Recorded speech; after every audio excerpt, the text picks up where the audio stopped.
What's up everyone, Matt here from FilterGrade, and today I'm just going to be going over Fujicolor's Superia X-TRA 400 film.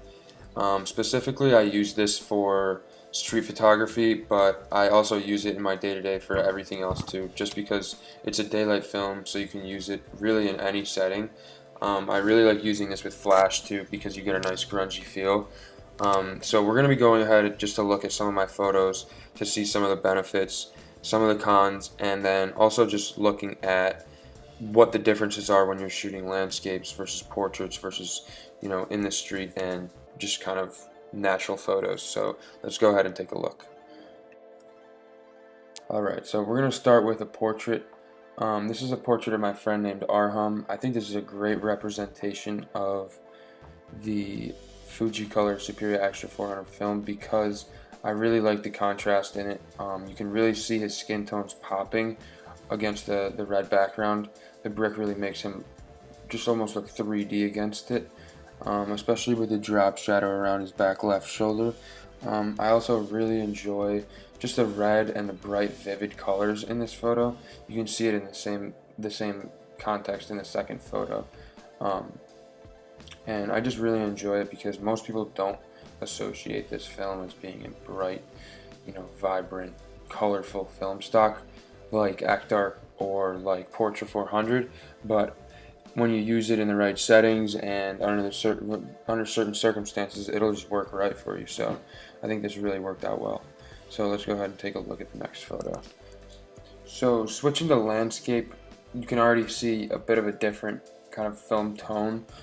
In the sky and in the water, you can almost see the texture of the film. You get much more of a grainy look in this than you did in the portrait.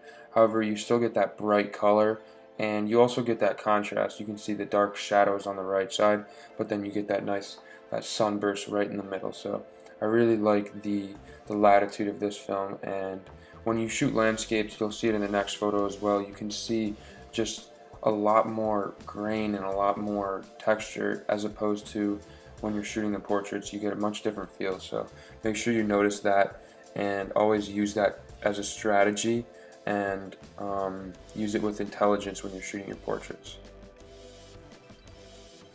Alright, so now you can see how the film stock performs when you're shooting portraits and when you're shooting landscapes. But the one question that I always ask myself when I'm going to test a new film is how is it going to perform when I'm shooting street photos, when I don't have as much time to manually change all the settings to perfectly make the situation well lit and perfectly composed and yada yada yada.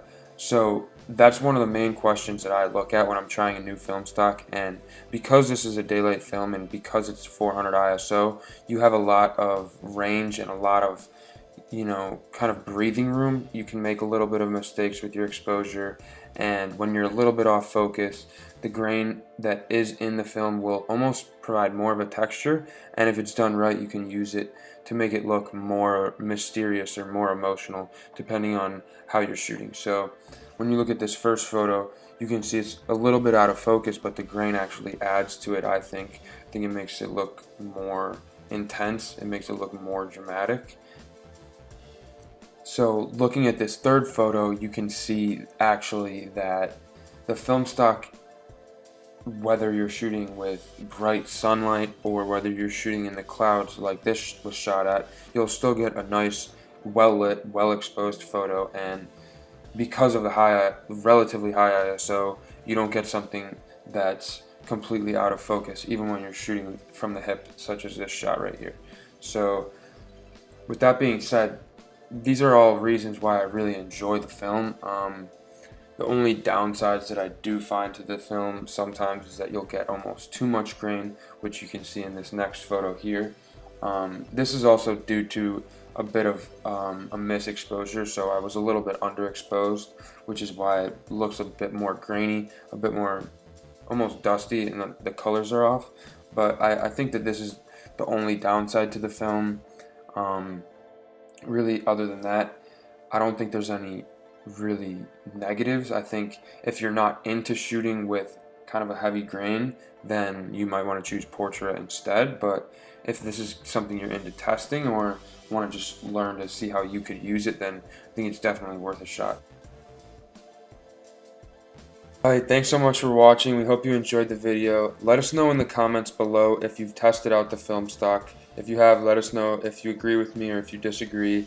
Let us know what you think of the pictures, and if you enjoyed the video, go ahead and leave us a thumbs up. Other than that, hope you guys have a great day. Peace.